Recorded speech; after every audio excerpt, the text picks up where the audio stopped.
আসসালামু আলাইকুম। আপনারা আমার হাতে যে গাছটি দেখতে পাচ্ছেন এটাকে বলা হয় পুদিনা গাছ। গাছটা কালকে উঠানো হয়েছে, তো আজকের জন্য একটু নেতিয়ে গেছে। এটা আমাদের ইকোসেবার কো-ফাউন্ডার নাইম নাফি ভাইদের বাসা থেকে আনা হয়েছে।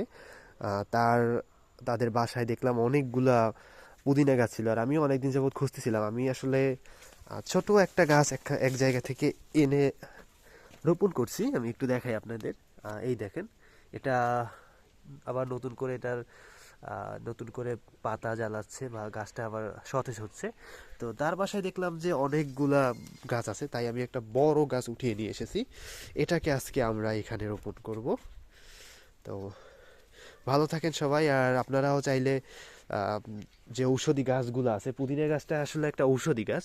এর ঔষধি গুণাগুণ অনেক, যা আপনারা একটু ঘাটাঘাটি করলে ইউটিউব বলেন বা ফেসবুকে আসলে ওইভাবে পাবেন না, বাট ইউটিউব অথবা গুগলে একটু ঘাটাঘাটি করলেই আপনারা পেয়ে যাবেন।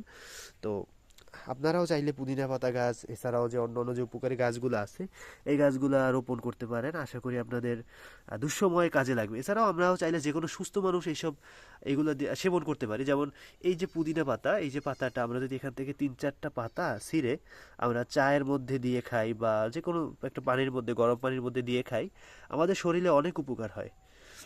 যেমন আমি এইটা আমি আসলে জানতাম না। আমি পুদিনা পাতার উপকার সম্পর্কে জানতাম, কিন্তু কখনো আমি ওইভাবে সেবন করা হয় নাই। আমি নাইম ভাইদের বাসায় গেলাম, তখন নাইম ভাই ওই পুদিনা পাতা দিয়ে চার মধ্যে দিয়ে আমাকে দিল।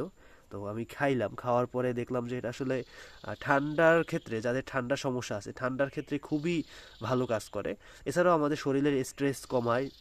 এর মধ্যে একটা উপাদান আছে যেটা ক্যান্সার নিয়ন্ত্রণেও মোটামুটি ভালো ভূমিকা পালন করে। তো আশা করি আপনারাও চাইলে আপনাদের বাসায় ঔষধি গাছগুলো লাগাবেন। আপনাদের সময় কাজে লাগবে। তো ভালো থাকেন সবাই। আসসালামু আলাইকুম।